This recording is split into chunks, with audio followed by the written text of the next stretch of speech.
ਦੁਨੀਆ ਭਰ ਵਿੱਚ ਵਸਦੇ 25 ਕਰੋੜ ਤੋਂ ਵੱਧ ਪੰਜਾਬੀਆਂ ਦੇ ਦਿਲ ਦੀ ਧੜਕਣ ਭੁਲੇਖਾ ਟੀਵੀ। ਤੁਹਾਡਾ ਮਨਪਸੰਦ ਭੁਲੇਖਾ ਟੀਵੀ ਜੋ ਭੁਲੇਖਾ ਨਹੀਂ ਪਾਉਂਦਾ ਰਾਹ ਪਾਉਂਦਾ ਹੈ। ਤੇ ਉਸ ਭੁਲੇਖਾ ਟੀਵੀ ਦੇ ਪ੍ਰੋਗਰਾਮ ਗੱਲਬਾਤ ਦੇ ਨਾਲ ਹਾਜ਼ਰ ਤੁਹਾਡੀ ਸੇਵਾ ਵਿੱਚ ਤੁਹਾਡਾ ਸੇਵਕ।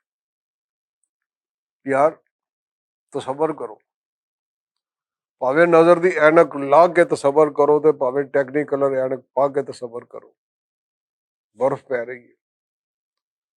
ਤੁਸੀਂ ਲੰਦਨ ਦੀਆਂ ਸੜਕਾਂ ਤੇ ਕਾਰ ਚਲਾਉਂਦੇ ਜਾ ਰਹੇ ਹੋ, ਬਰਫ਼ ਪੈ ਰਹੀ।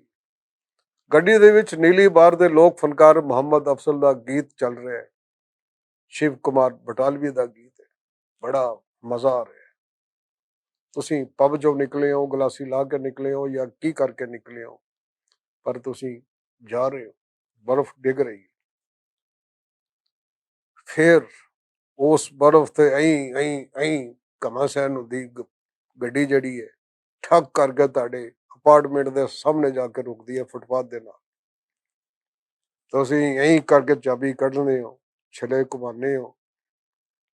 ਲੋਕ ਫਨਕਾਰ ਮੁਹੰਮਦ ਅਫਜ਼ਲ ਦੀ ਪੁਰਸੋਸ ਆਵਾਜ਼ ਖਾਮੋਸ਼ ਕਰਾਉਂਦੇ ਹੋ, ਠਾਕ ਕਰਕੇ ਬੂਹਾ ਬੰਦ ਕਰਨੇ ਹੋ, ਧੜਨ ਕਰਕੇ ਮੁੜਨੇ ਹੋ ਤੇ ਕੀ ਵੇਖਦੇ ਹੋ?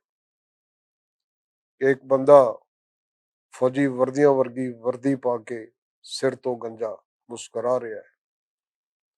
ਉਹਦੇ ਹੱਥ ਵਿੱਚ ਪਿਸਤੌਲ ਹੈ ਤੇ ਪਿਸਤੌਲ ਐਂ ਕਰਕੇ ਉਹਨੇ ਨਾਲ ਤੁਹਾਡੇ ਮੱਥੇ ਤੇ ਲਾਈ। ਤਸੱਵਰ ਕਰੋ, ਸੋਚੋ ਕੈਸਾ ਉਹ ਵੇਲਾ ਹੋਏਗਾ। ਪਰ ਜਸਟ ਅ ਮਿੰਟ, ਮੈਂ ਤੁਹਾਨੂੰ ਇਹਦੀ ਥੋੜੀ ਕਾਰਵਾਈ ਜਿਹੜੀ ਮੈਂ ਦੱਸ ਰਿਹਾ ਇਹਦਾ ਬੈਕਗਰਾਉਂਡ ਦੱਸ ਦਿਆਂ। ਇਹ ਡੌਗਲੈਂਡ ਤੁਸੀਂ ਵੇਖਿਆ, ਲੰਦਨ ਦਾ ਏਰੀਆ ਹੈ, ਵੇਨਸ ਦੀਆਂ ਆਬੀਆਂ ਗਲੀਆਂ ਵਰਗਾ, ਕਿ ਜਿਵੇਂ ਵੇਨਸ ਦੀਆਂ ਗਲੀਆਂ ਦੇ ਵਿੱਚ ਪਾਣੀ ਰੁੜਦਾ ਹੈ ਤੇ ਪਾਣੀ ਦੇ ਵਿੱਚ ਇੱਧਰ ਵੀ ਬਿਲਡਿੰਗਾਂ ਇੱਧਰ ਵੀ ਬਿਲਡਿੰਗਾਂ, ਰਾਤੀ ਵਨ ਪਾਉਣੀਆਂ ਲਾਈਟਾਂ ਪਾਣੀ ਦੇ ਵਿੱਚ ਇੱਧਰੋਂ ਵਿੱਚ ਕਿਸ਼ਤੀਆਂ ਚਲਦੀਆਂ ਨੇ, ਟੂਰਿਸਟ ਸੈਰ ਕਰਦੇ ਨੇ। ਤੇ ਸਮਝੋ ਡੌਗਲੈਂਡ ਵੀ ਇਹੋ ਜਿਹਾ ਏਰੀਆ ਲੰਦਨ ਦਾ।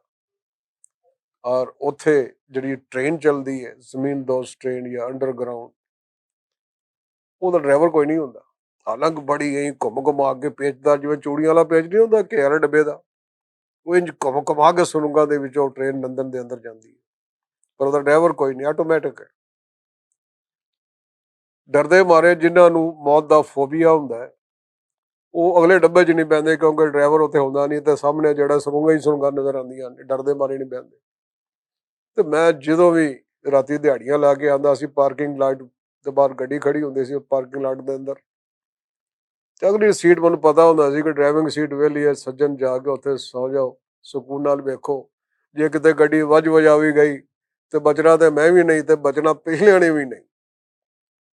ਉਸ ਤੋਂ ਬਾਅਦ ਜਦੋਂ ਸਟੇਸ਼ਨ ਤੇ ਨਿਕਲੋ ਤੁਸੀਂ ਡੌਗਲੈਂਡ ਦੇ, ਉਹ ਭੁੱਲ ਜਾਓਗੇ ਵੇਨਸ ਦੀਆਂ ਆਬੀ ਗਲੀਆਂ ਹੀ ਆ, ਇਹ ਪਾਣੀ, ਇੱਧਰ ਲਾਈਟਾਂ, ਇੱਧਰ ਬਿਲਡਿੰਗਾਂ, ਉਹਨਾਂ ਬਿਲਡਿੰਗਾਂ ਦੇ ਵਿੱਚ, ਗਲੀਆਂ ਦੇ ਵਿੱਚ ਵਗਦਾ ਪਾਣੀ। ਤਸੱਵਰ ਕਰੋ ਉੱਥੇ ਤੁਸੀਂ ਕਿਸ਼ਤੀ ਸੈਰ ਕਰ ਰਹੇ ਹੋ, ਕਿੰਨਾ ਮਜ਼ਾ ਹੈ। ਮੈਂ ਜਦੋਂ ਡੌਗਲੈਂਡ ਦਾ ਆਪਣੀ ਸਹੇਲੀ ਨੂੰ ਆਖਿਆ, ਆਪਣੀ ਫਰੈਂਡ ਨੂੰ ਆਖਿਆ ਕਿ ਚਲੀਏ ਆਪਾਂ ਚੱਲ ਕੇ ਡੌਗਲੈਂਡ ਰਹੀਏ, ਉਹਨੇ ਮੈਨੂੰ ਇੰਝ ਵੇਖਿਆ ਜਿਵੇਂ ਕੋਈ ਕਿਸੇ ਪਾਗਲ ਨੂੰ ਵੇਖਦਾ ਹੋਵੇ। ਕਹਿੰਦੀ ਪਤਾ ਹੈ ਡੌਗਲੈਂਡ ਹੁੰਦਾ ਕੀ ਹੈ? ਉਹ ਮੈਂ ਕਿਹਾ ਫਿਕਰ ਨਾ, ਸਾਨੂੰ ਕੀ, ਜੋ ਮਰਜ਼ੀ ਹੋਵੇ, ਪਰ ਯਾਰ ਮੇਰਾ ਦਿਲ ਕਰਦੇ ਆ ਕਿ ਡੌਗਲੈਂਡ ਦੀਆਂ ਆਬੀ ਗਲੀਆਂ ਵਿੱਚ ਕਿਸ਼ਤੀ ਤੇ ਬਹਿ ਕੇ ਤੂੰ ਮੇਰੇ ਮੋਢੇ ਤੇ ਧੌਣ ਰੱਖੀ ਹੋਵੇ, ਉਹਦੇ ਜੁਆਂ ਨਾ ਹੋਣ ਪਰ ਸ਼ਰਤੇ ਹੈ, ਤੇ ਉਹ ਆਰਾਮ ਨਾਲ ਬੈਠੀ ਹੋਵੇ ਕਿਸ਼ਤੀ ਤੇ। ਤੇ ਉਹ ਇੱਕ ਐਕਟਰ ਨਹੀਂ ਸੀ ਆਪਣੇ ਪਾਕਿਸਤਾਨ ਦਾ, ਕਮਾਲ, ਸੈਯਦ ਕਮਾਲ, ਰਾਜ ਕਪੂਰ ਵਰਗਾ, ਉਹਦੀ ਇੱਕ ਫਿਲਮ ਦੇ ਵਿੱਚ ਉਹ ਜਿਵੇਂ ਵੀਨਸ ਦੀ ਆਬੀ ਗਲੀਆਂ 'ਚ ਗਾ ਰਿਹਾ ਹੁੰਦਾ ਕਿਸ਼ਤੀ ਤੇ ਜਾਂਦਾ, ਕਿ ਉੱਥੇ ਅਸੀਂ ਵੀ ਜਿਹੜਾ ਨਾ, ਮੈਂ ਜਦੋਂ ਮੋਢੇ ਤੇ ਇੱਥੇ ਰੱਖਿਆ ਹੋਵੇ ਟੁੱਟਣ ਨਾ ਪਏ, ਮੈਂ ਗੁਨਗੁਨਾ ਰਿਹਾ ਹਾਂ, ਕਿੰਨਾ ਮਜ਼ਾ ਆਏਗਾ ਜਿਹੜਾ। ਕਹਿੰਦੀ ਆਈਡੀਆ ਕੁਛ ਬੁਰਾ ਨਹੀਂ, ਪਰ ਕੁਛ ਇਹੀ ਲੱਗਦਾ ਹੈ ਕਿ ਜਿਵੇਂ ਔਖਾ ਜਿਹਾ ਕੰਮ। ਮੈਂ ਕਿਹਾ ਗੱਲ ਹੀ ਕੋਈ ਨਹੀਂ ਮੁਟਿਆਰੇ, ਅਸੀਂ ਹਰ ਸੌਖੇ ਕੰਮ ਨੂੰ ਮੁਸ਼ਕਿਲ ਬਣਾ ਦਿੰਦੇ ਹਾਂ ਤੇ ਹਰ ਔਖੇ ਕੰਮ ਨੂੰ ਸੌਖਾ ਬਣਾ ਦਿੰਦੇ ਹਾਂ। ਅਸੀਂ ਪੰਜਾਬੀ ਹਾਂ, ਜੋ ਚਾਹੀਏ ਅਸੀਂ ਕਰ ਸਕਦੇ। ਉਹਨੇ ਕਿਹਾ ਅੱਛਾ, ਬੜੀ ਦੁਖੀ ਜੀ ਹੋ ਕੇ ਉਹ ਮੰਨੀ ਤੇ ਅਸੀਂ ਡੌਗਲੈਂਡ ਸ਼ਿਫਟ ਹੋ ਗਏ। ਅਜੇ ਪਹਿਲੀ ਰਾਤ ਸੀ ਸਵੇਰੇ ਉੱਠਿਆ, ਬਾਹਰ ਵੇਖਿਆ, ਗੱਡੀਆਂ ਤੇ ਵੀ ਸਾਡੇ ਚਾਕ ਨਾਲ ਕਰਾਸ ਵੱਜੇ ਹੋਏ ਨੇ, ਬੂਹੇ ਤੇ ਵੀ ਕਰਾਸ ਵੱਜਿਆ, ਤੇ ਇੱਕ ਪੁਲਿਸ ਵਾਲਾ ਖੜੋਤਾ ਸਾਨੂੰ ਵੇਖ ਰਿਹਾ ਕਿ ਬੂਹਾ ਕਿਦੋਂ ਖੁੱਲਦਾ। ਮੈਂ ਜਦੋਂ ਬੂਹਾ ਖੋਲਿਆ ਤਾਂ ਉਹਨੇ ਕਿ ਅੱਖਾਂ ਨੂੰ ਉਹਨੂੰ ਕਹਿੰਦਾ ਕਿ ਤੂੰ ਜਾਣਿਆ ਕਿ ਇੱਥੇ ਕਿਉਂ ਰਹਿਣਾ, ਕਿਸ ਲਈ ਰਹਿਣਾ। ਉਹ ਮੈਂ ਕਿਹਾ ਜਗ੍ਹਾ ਸੋਹਣੀ ਹੈ ਭਾਜੀ, ਸੋਹਣਾ ਇਲਾਕਾ, ਮੇਰਾ ਦਿਲ ਕਿਤੇ ਇੱਥੇ ਰਵਾਂ, ਮੈਂ ਇਸ ਲਈ ਰਹਿ ਰਿਹਾ। ਉਹ ਕਹਿੰਦਾ ਬੜੀ ਖਤਰਨਾਕ ਥਾਂ ਹੈ, ਬਿਹਤਰ ਹੈ ਕਿ ਤੂੰ ਇੱਥੋਂ ਮੂਵ ਹੋ ਜਾ, ਕਿਉਂਕਿ ਤੇਰੇ ਅਪਾਰਟਮੈਂਟ ਦੇ ਐਨ ਪਿੱਛੇ ਨੇਸ਼ਨ ਫਰੰਟ ਵਾਲਿਆਂ ਦਾ ਆਫਿਸ ਹੈ। ਉਹ ਫੌਜੀ ਵਰਦੀਆਂ ਵਰਗੀ ਵਰਦੀ ਪਾਈ ਹੁੰਦੀ ਹੈ, ਲੌਂਗ ਬੂਟ ਪਾਏ ਹੁੰਦੇ ਨੇ, ਸਿਰ ਤੋਂ ਕੋਨੇ ਹੁੰਦੇ ਨੇ, ਤੇ ਉਹਨਾਂ ਦਾ ਫਰਮਾਨਾ ਹੈ ਕਿ ਏਸ਼ੀਅਨ ਨੂੰ ਇੱਥੋਂ ਕੱਢੋ। ਉਹ ਮੈਂ ਕਿਹਾ ਸਰ ਜੀ ਸਾਨੂੰ ਧੜੀਆਂ ਨਾ ਲਾਓ, ਅਸੀਂ ਜੀਣਾ ਜਾਣਦੇ ਹਾਂ, ਅਸੀਂ ਬੜੇ ਕੀ ਕਹਿੰਦੇ ਨੇ ਕਿ ਬਸ ਉਸ ਕਿਸਮ ਦਾ ਬੜੇ ਖਤਰਨਾਕ ਪੰਜਾਬੀ ਹੈ, ਸਾਨੂੰ ਸਿਰਫ ਆਪਣੇ ਆਪ ਤੋਂ ਡਰ ਲੱਗਦਾ, ਅਸੀਂ ਕਿਸੇ ਤੋਂ ਨਹੀਂ ਡਰਦੇ, ਜਾਂ ਫਿਰ ਉਤਲੇ ਤੋਂ ਡਰਨੇ। ਪੁਲਿਸ ਵਾਲਾ ਚੇਤਾਵਨੀ ਕਹਿ ਲਓ, ਤੜੀ ਕਹਿ ਲਓ, ਜਾਂ ਕੋਈ ਜੋ ਮਰਜ਼ੀ ਸਮਝ ਲਓ, ਉਹ ਕਹਿ ਕੂ ਕੇ ਦੱਸ ਕੇ ਚਲਾ ਗਿਆ। ਤੇ ਅਜੇ ਕੁਝ ਹੀ ਦਿਨ ਗੁਜ਼ਰੇ ਸਨ ਤੇ ਮੈਂ ਬਰਫ਼ਬਾਰੀ ਦੇ ਵਿੱਚ ਆ ਰਿਹਾ ਸੀ, ਕਾਰ ਦੇ ਵਿੱਚ ਨੀਲੀ ਬਾਰ ਦੇ ਲੋਕ ਫਨਕਾਰ ਮੁਹੰਮਦ ਅਫਜ਼ਲ ਦਾ ਗੀਤ ਚੱਲ ਰਿਹਾ ਸੀ, ਸ਼ਿਵ ਕੁਮਾਰ ਬਟਾਲਵੀ ਦੀ ਸ਼ਾਇਰੀ ਸੀ, ਬੜਾ ਮਜ਼ਾ ਆ ਰਿਹਾ ਸੀ। ਗੱਡੀ ਘੁੰਮਦੀ ਘੁਮਾਉਂਦੀ ਫਿਸਲਦੀ ਫਸਾਂਦੀ ਠੱਕ ਕਰਕੇ ਜਦੋਂ ਅਪਾਰਟਮੈਂਟ ਤੇ ਰੁਕੀ, ਮੈਂ ਬਾਹਰ ਨਿਕਲਿਆ, ਮੁੜਿਆ ਤੇ ਇੱਥੇ ਪਿਸਤੌਲ ਮੇਰੇ ਸਿਰ ਤੇ ਸਾਹਮਣੇ ਕੋਨਾ ਖੜਾ, ਫੌਜੀ ਬੂਟਾਂ ਲਿਆ ਤੇ ਫੌਜੀਆਂ ਵਰਗੀ ਵਰਦੀ ਵਾਲਾ। ਮੈਂ ਕਿਹਾ ਉਸਤਾਦ ਜੀ ਕਹਾਣੀ ਮੁੱਕ ਗਈ, ਸਮਝੋ ਜਾਣੇ ਦੇਸ, ਇਸ ਨੇ ਹੁਣੇ ਠਿਊ ਕਰਕੇ ਕਰਨਾ ਤੇ ਅਸੀਂ ਫੁੜਕ ਜਾਣਾ, ਪਿੱਛੇ ਬੇਬੇ ਨੇ ਰੋਂਦੀ ਰਹਿ ਜਾਣਾ ਕਿ ਮੇਰਾ ਪੇਟ ਘਰੋੜੀ ਦਾ ਨਿੱਕਾ ਜਿਹਾ ਨਿਆਣਾ ਕਿੱਧਰ ਗਿਆ, ਤੇ ਨਾਣਾ ਜਾਣੇ ਦੇਸ ਹੋ ਗਿਆ। ਤਬੂਤ ਮਹਿੰਗਾ ਹੈ, ਵਾਪਸ ਵੀ ਕਿਸੇ ਨੇ ਨਹੀਂ ਭੇਜਣਾ, ਚੰਦੇ ਚੁੰਦੇ ਪਾ ਕੇ ਜਿਹੜਾ ਉਹ ਕੌਣ 8,000 10,000 ਦਾ ਤਬੂਤ ਲੈ ਕੇ ਜਿਹੜਾ ਭੇਜਣਾ ਤਾਂ ਮੁਰਦਾ ਹੀ ਹੈ, ਉਹਨੂੰ ਇੱਥੇ ਪੂਰਾ ਦਫਾ ਕਰੋ, ਜਾਨ ਛੁਡਾਓ। ਕਦੇ ਲੱਗਦੇ ਟੱਪਦੇ ਜਿਹੜਾ ਬੇੜੀਆਂ 'ਚ ਬਹਿ ਕੇ ਹੱਥ ਚੁੱਕੋ ਤੇ ਫਰਕ ਹੋ। ਮੈਂ ਸੋਚ ਰਿਹਾ ਸਾਂ ਕਿ ਫੌਤ ਹੋਣ ਵੇਲੇ ਬੰਦਾ ਕੀ ਫੀਲ ਕਰਦਾ। ਅਜੇ ਮੈਂ ਉਹ ਫੀਲਿੰਗ ਮਹਿਸੂਸ ਕਰ ਰਿਹਾ ਸੀਗਾ, ਚਾਂ ਚਾਂ ਪਾਂ ਪਾਂ ਟਾਂ ਟਾਂ ਕਰਦੀਆਂ ਪੁਲਿਸ ਦੀਆਂ ਗੱਡੀਆਂ ਇੱਧਰੋਂ ਆਈਆਂ, ਕੋਈ ਇੱਧਰੋਂ ਆਈਆਂ, ਉਹ ਦੂਰ ਸਨ ਅਜੇ। ਜਿਵੇਂ ਗੱਡੀਆਂ ਦੀ ਆਵਾਜ਼ ਆਈ, ਉਹ ਜਿਵੇਂ ਪੁਰਸਰਾਰ ਤਰੀਕੇ ਨਾਲ ਅਚਾਨਕ ਸਾਹਮਣੇ ਆਇਆ ਸੀ, ਉਹ ਕੋਨਾ ਉਸੇ ਤਰੀਕੇ ਦੇ ਨਾਲ ਗਾਇਬ ਹੋ ਗਿਆ। ਪੁਲਿਸ ਦੀ ਗੱਡੀ ਕੋਈ ਐਂ ਟੱਪ ਗਈ, ਕੋਈ ਗੱਡੀ ਐਂ ਟੱਪ ਗਈ, ਕਿਸੇ ਨੇ ਲਿਫਟ ਨਹੀਂ ਕਰਾਈ ਕਿ ਭਾਜੀ ਤੁਸੀਂ ਇੱਥੇ ਕਿਉਂ ਖੜੇ ਹੋ। ਮੈਂ ਬੜੇ ਆਰਾਮ ਦੇ ਨਾਲ ਅਪਾਰਟਮੈਂਟ ਤੇ ਪਹੁੰਚ ਗਿਆ, ਜਾ ਕੇ ਆਪਣੀ ਫਰੈਂਡ ਨੂੰ ਦੱਸਿਆ ਕਿ ਅੱਜ ਮੇਰੇ ਨਾਲ ਹੋਇਆ ਕੀ। ਉਹਨੇ ਕਿਹਾ ਗੱਲ ਸੁਣ, ਇਹ ਚੁੱਕ ਸਮਾਨ ਤੇ ਚੱਲ ਇੱਥੋਂ ਨਿਕਲ ਬਾਹਰ, ਭਾਵੇਂ ਸਾਨੂੰ ਹੋਮਲੈਸਾਂ ਤਰ੍ਹਾਂ ਕਿਸੇ ਡੱਬੇ 'ਚ ਨਾ ਸੌਣਾ ਪਵੇ, ਅਸੀਂ ਰਾਤ ਇੱਥੇ ਹੀ ਕੱਟਣੀ। ਉਹ ਮੈਂ ਕਿਹਾ ਸ਼ਹਜ਼ਾਦੀ ਹੈ, ਸਾਡੇ ਨੂੰ ਸਾਨੂੰ ਖੌਫਜ਼ਦਾ ਕਰੀ ਜਾ ਰਹੀ ਹੈ, ਅਸੀਂ ਬੜੇ ਜਿਗਰ ਵਾਲੇ ਪੰਜਾਬੀ ਲੋਕ ਆ, ਅਸੀਂ ਬੜੇ ਧੜਲੇ ਵਾਲੇ ਲੋਕ ਆ, ਅਸੀਂ ਡਰਦੇ ਡਰਦੇ ਕੋਈ ਨਹੀਂ, ਸਿਰਫ ਆਪਣੇ ਆਪ ਤੋਂ ਡਰਨੇ, ਉਤਰੇ ਤੋਂ ਡਰਨੇ। ਉਹ ਕਹਿੰਦੇ ਗੱਲ ਸੁਣ, ਤੂੰ ਇਹ ਨੇਸ਼ਨ ਫਰੰਟ ਵਾਲੇ ਨੂੰ ਨਹੀਂ ਜਾਣਦਾ, ਇਹ ਬੜੀ ਖਤਰਨਾਕ ਤਨਜ਼ੀਮ ਹੈ। ਇਹ 1984 ਦੇ ਵਿੱਚ ਇਹਨਾਂ ਨੇ ਜਿਵੇਂ ਬੋਤਲ ਬੰਬ ਏਸ਼ੀਅਨ ਦੇ ਘਰਾਂ ਤੇ ਸੁੱਟੇ ਸਨ, ਬੰਦੇ ਫੜਕਾਏ ਸਨ, ਇਹ ਕਹਿੰਦੇ ਨੇ ਏਸ਼ੀਅਨ ਨੂੰ ਇੱਥੋਂ ਕੱਢੋ। ਉਹਨਾਂ ਨੂੰ ਬੜੀ ਹਕਾਰਤ ਨਫ਼ਰਤ ਦੇ ਨਾਲ ਉਹ ਪੈਕੀ ਕਹਿੰਦੇ, ਤੇ ਉਹਨਾਂ ਦਾ ਫਰਮਾਨਾ ਹੈ ਕਿ ਇਹਨਾਂ ਨੇ ਐਵੇਂ ਨਹੀਂ ਜਾਣਾ, ਇਹਨਾਂ ਨੂੰ ਤਬੂਤ ਛਪਾ ਕੇ ਪਾਰਸਲ ਕਰੋ, ਏਸ਼ੀਅਨ ਨੂੰ ਇੱਥੋਂ ਕੱਢੋ, ਇਹ ਸਾਨੂੰ ਫੁੜਕਾ ਦੇਣਗੇ, ਚਲੀਏ ਨਿਕਲੀਏ ਡੌਗਲੈਂਡ ਚੋਂ। ਔਰ ਮੈਂ ਗਿਆ, ਔਰ ਡਰਦੇ ਮਾਰੇ ਤੇ ਅਸੀਂ ਜਲਿਆਂਵਾਲੇ ਬਾਗ ਚੋਂ ਨਹੀਂ ਕਦੀ ਨਿਕਲੇ, ਡਰਦੇ ਮਾਰਿਆ ਤੇ ਅਸੀਂ ਕਦੀ ਕਾਲੇ ਪਾਣੀ ਦੀ ਪਰਵਾਹ ਨਹੀਂ ਕੀਤੀ, ਉਹ ਡਰਦੇ ਮਾਰਿਆ ਤੇ ਅਸੀਂ ਮਾਰੂ ਗੋਟੇ ਵਾਲੀ ਤਰੀਕ ਰੱਖਣ ਵਾਲੇ ਲੋਕ ਆਈ ਯਾਰ, ਭਗਤ ਸਿੰਘ ਵਾਲੀ ਤਰੀਕ ਹੈ ਸਾਡੀ ਜਿਹੜੀ, ਅਸੀਂ ਕਿਉਂ ਐਵੇਂ ਡਰਦੇ ਮਾਰੇ ਨੇਸ਼ਨ ਫਰੰਟ ਵਾਲੇ ਪਿੱਛੇ ਰਹਿੰਦੇ ਰਹੀ ਜਾਣ। ਉਹਨਾਂ ਦਾ ਦਫ਼ਤਰ ਤੇ ਹੋਇਆ ਪਿਆ, ਸਾਨੂੰ ਕੀ ਯਾਰ, ਅਸੀਂ ਆਪਣੀ ਜ਼ਿੰਦਗੀ ਜੀ ਰਹੇ ਹਾਂ, ਸਾਨੂੰ ਜੀਣ ਦਾ ਹੱਕ ਹੈ, ਆਜ਼ਾਦ ਮੁਲਕ ਹੈ, ਤੇ ਹਰ ਬੰਦਾ ਆਪਣੀ ਆਜ਼ਾਦੀ ਨਾਲ ਜਿੰਦਾ ਹੈ, ਤੇ ਹਰ ਬੰਦੇ ਦੀ ਆਜ਼ਾਦੀ ਉੱਥੋਂ ਤੱਕ ਜਿੱਥੋਂ ਤੱਕ ਉਹਦੀ ਨੱਕ ਜਾਂਦੀ, ਜਿੱਥੋਂ ਅਗਲੀ ਦੀ ਨੱਕ ਸ਼ੁਰੂ ਹੁੰਦੀ ਤੁਹਾਡੀ ਆਜ਼ਾਦੀ ਧੜਮ। ਮੈਂ ਨਹੀਂ ਗਿਆ, ਅਲਬੱਤਾ ਉਸ ਨਾਲ ਵਾਅਦਾ ਕਰ ਲਿਆ ਕਿ ਮੈਂ ਕੁਛ ਦੇਖਣਾ ਉਰਾਂ ਪਰਾਂ ਕਿਸੇ ਚੰਗੀ ਜਿਹੀ ਕਮਿਊਨਿਟੀ ਦੇ ਵਿੱਚ ਜਾ ਕੇ ਰਹਿੰਦੇ, ਪਰ ਦੇਸੀਆਂ ਦੀ ਕਮਿਊਨਿਟੀ 'ਚ ਮੈਂ ਵੀ ਨਹੀਂ ਰਹਿਣਾ, ਇਸ ਲਈ ਕਿ ਉਹਨਾਂ ਨੇ ਸਵਾਏ ਲੋਕਾਂ ਦੀਆਂ ਮੰਜੀਆਂ ਥੱਲੇ ਡੰਗ ਫੇਰਨ ਦੇ ਹੋਰ ਕੰਮ ਹੀ ਕੋਈ ਨਹੀਂ ਹੁੰਦਾ। ਉਹ ਕਹਿੰਦੇ ਜਿੱਥੇ ਮਰਜ਼ੀ ਮਰ, ਇੱਥੋਂ ਇੱਥੋਂ ਬਦਲ। ਛੱਡ ਦੇ ਡੌਗ ਲੈਣ। ਮੈਂ ਕਿਹਾ ਅੱਛਾ ਵੇਖੀ ਜਾਏਗੀ। ਅਸੀਂ ਵੀਕਐਂਡ ਤੇ ਗਰੋਸਰੀ ਕਰਕੇ ਆ ਰਹੇ ਸਾਂ ਤੇ ਪ੍ਰੋਗਰਾਮ ਸੀ ਕਿ ਘਰ ਸਮਾਨ ਸੁੱਟ ਕੇ ਅਸੀਂ ਲੌਂਗ ਵੀਕਐਂਡ ਤੇ ਜਿਹੜਾ ਕਿਤੇ ਲੌਂਗ ਡਰਾਈਵ ਤੇ ਨਿਕਲੀਏ, ਜਾ ਕੇ ਕਿੱਥੇ ਜ਼ਿੰਦਗੀ ਇੰਜੋਏ ਕਰੀਏ।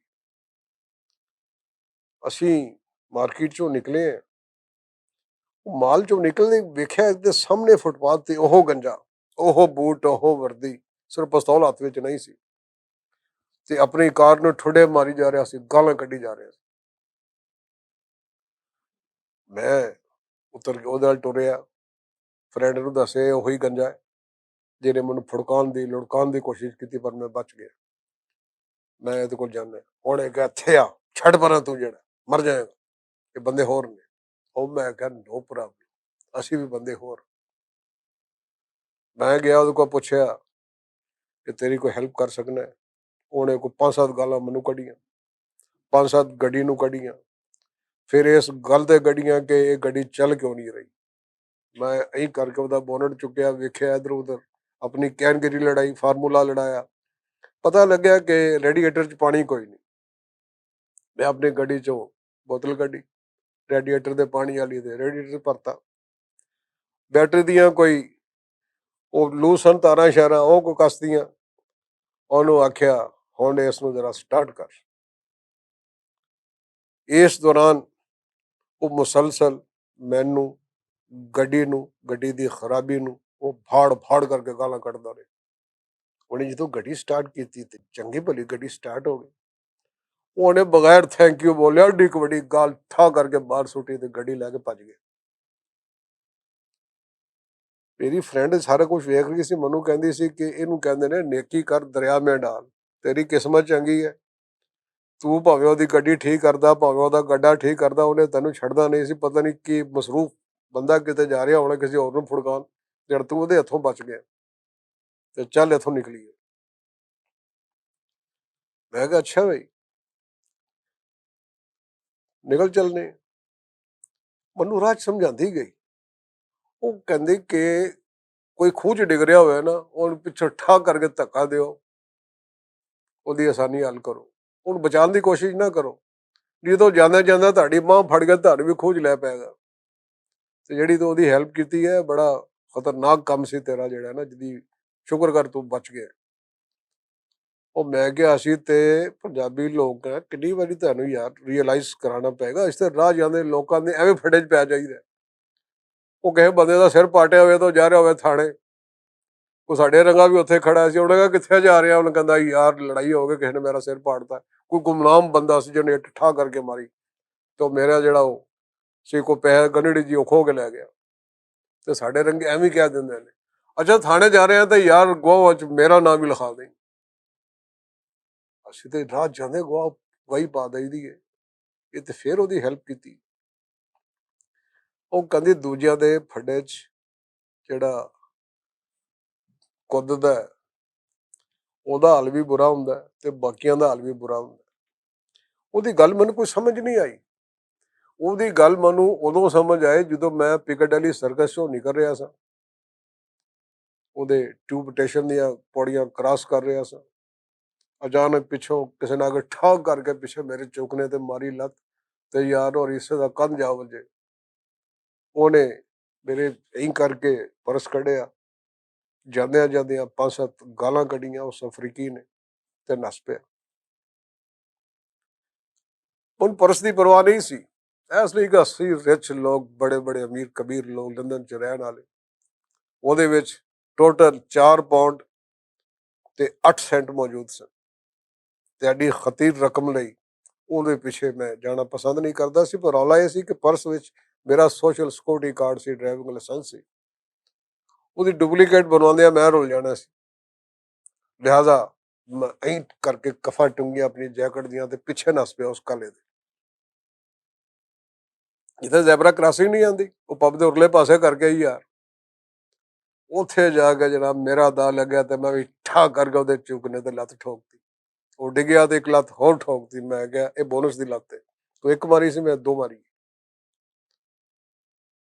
ਹੁਣ ਸਾਹਮਣੇ ਇੱਕ ਹੋਰ ਪੱਬ, ਉਸ ਪੱਬ ਤੇ 3-4 ਅਫਰੀਕੀ ਬੈਠੇ, ਤੇ ਮੈਂ ਜਿਹੜਾ ਅਫਰੀਕੀ ਭੁੰਜੇ ਡਿੱਗਿਆ ਪਿਆ ਸੀ, ਮੈਂ ਉਹਦੇ ਕੋਲ ਆਪਣਾ ਮਿੰਨਤਾਂ ਵੀ ਕਰੀ ਜਾ ਰਿਹਾ, ਉਹ ਮੈਨੂੰ ਕੁੱਟੀ ਜਾ ਰਿਹਾ, ਮੈਂ ਉਹਨੂੰ ਕੁੱਟੀ ਜਾ ਰਿਹਾ, ਉਹਦੇ ਕੋਲ ਪਰਸ ਵੀ ਮੈਂ ਆਪਣਾ ਖੋਹਣ ਦੀ ਕੋਸ਼ਿਸ਼ ਕਰੀ ਜਾ ਰਿਹਾ, ਤੇ ਸਾਹਮਣੇ ਪੱਬ ਦੇ ਬਾਹਰ ਬੈਠੇ ਅਫਰੀਕੀ ਡੱਬੇ ਬੋਤਲਾਂ ਗਲਾਸੀਆਂ ਲਾਉਣ ਵਾਲੇ, ਉਹਨਾਂ ਨੇ ਵੇਖਿਆ ਓਏ ਇੱਕ ਪੈਕੀ ਦੇ ਹੱਥੋਂ ਇੱਕ ਨਿਗਰ ਕੁਟੀ ਰਿਹਾ, ਫੜੋ ਇਸ ਨੂੰ। ਮੈਂ ਪਰਸ ਲੈ ਕੇ ਖੋਹ ਕੇ ਆਪਣੀ ਜੇਬ 'ਚ ਪਾ ਕੇ ਹਾਲੇ ਜਾਨ ਛੁਡਾਉਣ ਦੇ ਰੌਲੇ ਵਿੱਚ ਸੀ, ਉਹ ਅਫਰੀਕੀ ਆ ਗਏ, ਉਹਨਾਂ ਨੇ ਸਾਡੇ ਫੱਡੇ ਵਿੱਚ ਲੱਤ ਮਾਰੀ, ਮੈਨੂੰ ਫੜ ਕੇ ਭਲਵਾਨ ਜੀ ਉਹਨਾਂ ਨੇ ਉਹ ਕੁੱਟਿਆ ਕਿ ਕੁੱਟ ਕੇ ਬਿੱਜੂ ਬਣਾਤਾ। ਅੱਛਾ ਮੈਂ ਕੁੱਟ ਖਾਈ ਰਿਹਾ ਸਾਂ, ਐਂ ਲੱਗਿਆ ਕਿ ਮੈਂ ਸ਼ਿਮ ਕਰਕੇ ਕੋਲੋਂ ਗੱਡੀ ਟੱਪੀ ਹੈ, ਐਮਰਜੈਂਸੀ ਬ੍ਰੇਕ ਲੱਗੀ ਹੈ, ਗੱਡੀ ਫਿਰ ਸ਼ਿਮ ਕਰਕੇ ਵਾਪਸ ਆਈ, ਤੇ ਵਿੱਚੋਂ ਕੌਣ ਨਿਕਲਿਆ? ਨੈਸ਼ਨਲ ਫਰੰਟ ਦਾ ਉਹ ਗੰਜਾ ਜਿਹੜਾ ਮੈਨੂੰ ਚੰਗਾ ਭਲਾ ਫੌਤ ਕਰਦਿਆਂ ਬਚ ਗਿਆ।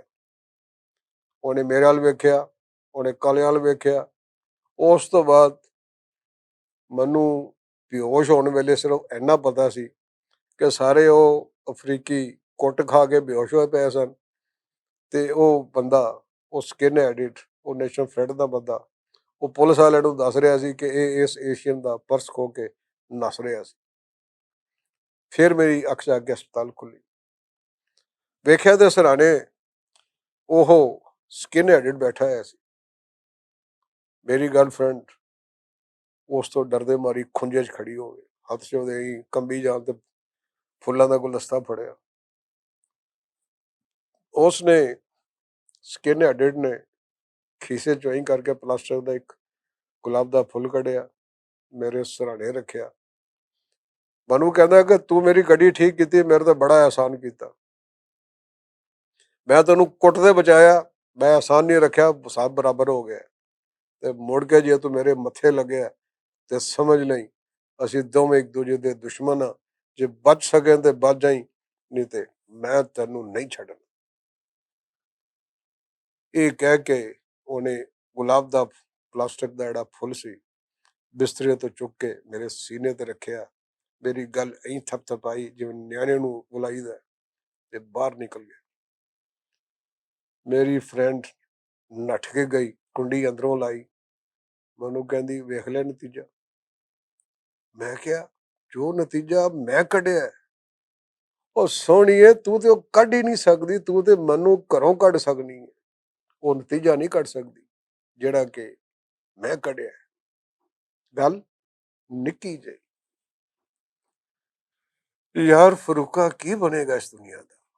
ਮੈਨੂੰ ਤੇ ਕੋਈ ਸਮਝ ਨਹੀਂ, ਤੁਹਾਨੂੰ ਹੈ ਜੇ ਸਮਝੋ ਤੇ ਸਮਝਾਓ, ਕਹਾਣੀ ਬੰਨੇ ਲਾਓ, ਗੱਲ ਨਿੱਕੀ ਜਿਹੀ। ਯਾਰ ਫਰੂਕਾ ਕੀ ਬਣੇਗਾ ਇਸ ਦੁਨੀਆ ਦਾ?